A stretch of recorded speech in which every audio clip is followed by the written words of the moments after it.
अस्सलाम वालेकुम friends, I am Hira Naqvi and welcome to my YouTube channel study English with Hira.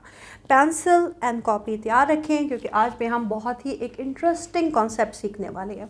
In the and और eight the and बहुत मिलते जुलते हैं, लेकिन अगेन इन दोनों में बहुत फ़र्क है, इनके यूजेजेस में बहुत फ़र्क है, इनके मीनिंग्स में बहुत फ़र्क है।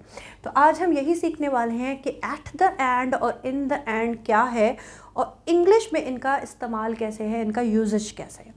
ठीक है, ऐसे तो अगर मैं बोलूँ इन the and eight the and तो आखिर में, ठीक है, नहीं, लेकिन ये आखिर में नहीं है, ये क्या है सीखते हैं। एट द एंड और इन the and. Eight the and जब हम बोलते हैं तो इसका मतलब होता है जी आखिर में। किसके आखिर में? किसी भी चीज़ के इख्तिताम में, ठीक है, किसी भी चीज़ के आखिर में, दिन के आखिर में, बात के आखिर में, ठीक है, मैच के आखिर में, कोई खेल चल रहा है उसके आखिर में, जब आखिर में की बात करते हैं, इख्तिताम की बात करते हैं, इख्तिताम में ये हुआ, आखिर में ये हुआ, इख्तिताम में ये हुआ, तो हम उसको इंग्लिश में एक्सप्लेन करते हैं एट द एंड से। ठीक है, एग्जाम्पल में हम इसको देख लेते हैं। एग्जाम्पल में अब हम इसको देख लेते हैं। I will call you eight the end of the day. अब ये यहाँ कौन से आखिर में बात हो रही है? दिन के इख्तिताम की बात हो रही है। ठीक है, ये कौन से इख्तिताम की बात हो रही है? दिन के इख्तिताम की बात हो रही है, दिन के आखिर में की बात हो रही है कि I will call you eight the end of the day, कि मैं दिन के आखिर में, दिन के इख्तिताम में, इट मीन्स कि बहुत लेट एट नाइट मैं तुम्हें कॉल करूँगी। I will call you eight the end of the day, कि यहाँ पे eight the end of the day का क्या मतलब है? दिन के इख्तिताम में। I will call you eight the end of the day, ठीक है, eight the end of the day मतलब इख्तिताम में, दिन के इख्तिताम में, यहाँ पर हम देख रहे हैं।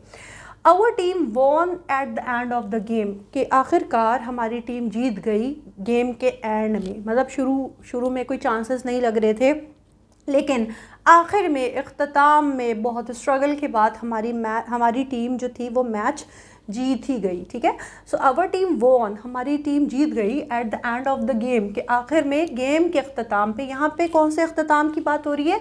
गेम के इख्तिताम की बात हो रही है कि गेम के इख्तिताम में हमारी जो टीम थी वो जीत ही गई मैच। ठीक है, अब हम देखते हैं इन द एंड, आखिरकार। यहाँ पे इन द एंड का मतलब है जी आखिरकार। आखिरकार तुमने मेरी बात सुन ही ली, ठीक है, जैसे हम किसी को कह रहे होते हैं, उर्दू में हम जुमले बना रहे होते हैं और ये जुमले हम बहुत बनाते हैं। आखिरकार वो मेरी बात मान रहा है, आखिरकार तुम मेहनत करने को तैयार हो गए हो, या आखिरकार हम बच्चों को ये बहुत कह रहे होते हैं कि आखिरकार तुमने कुछ पढ़ ही लिया, तुम्हें कुछ शर्म आ गई और तुमने कुछ पढ़ ही लिया। तो आखिरकार हम इंग्लिश में कहते हैं जी in the end, in the end, आखिरकार। He tried very hard in the end he got success, उसने बहुत मेहनत की। ही ट्राइड वेरी हार्ड, उसने बहुत मेहनत की और आखिरकार उसने सक्सेस को गेन कर ही लिया। He got the success, he tried very hard in the end he got success, कि उसने बहुत मेहनत की और आखिरकार उसने सक्सेस हासिल कर ही ली। ठीक है, इन the and she admitted her mistake, मतलब वो शुरू में नहीं मान रही थी, लेकिन आखिरकार उसने अपनी गलती मान ही ली, या वो अपनी गलती नहीं मान रहा था, या वो अपनी गलती को तस्लीम नहीं कर रहा था, लेकिन आखिरकार उसने अपनी गलती को मान ही लिया। ठीक है, तो इन द एंड मतलब आखिरकार किसी भी बात का जो रिज़ल्ट होता है, कॉन्सिक्वेंस होता है, वो हम कहते हैं कि आखिरकार है। ठीक है, कॉन्सिक्वेंस किसी भी बात का।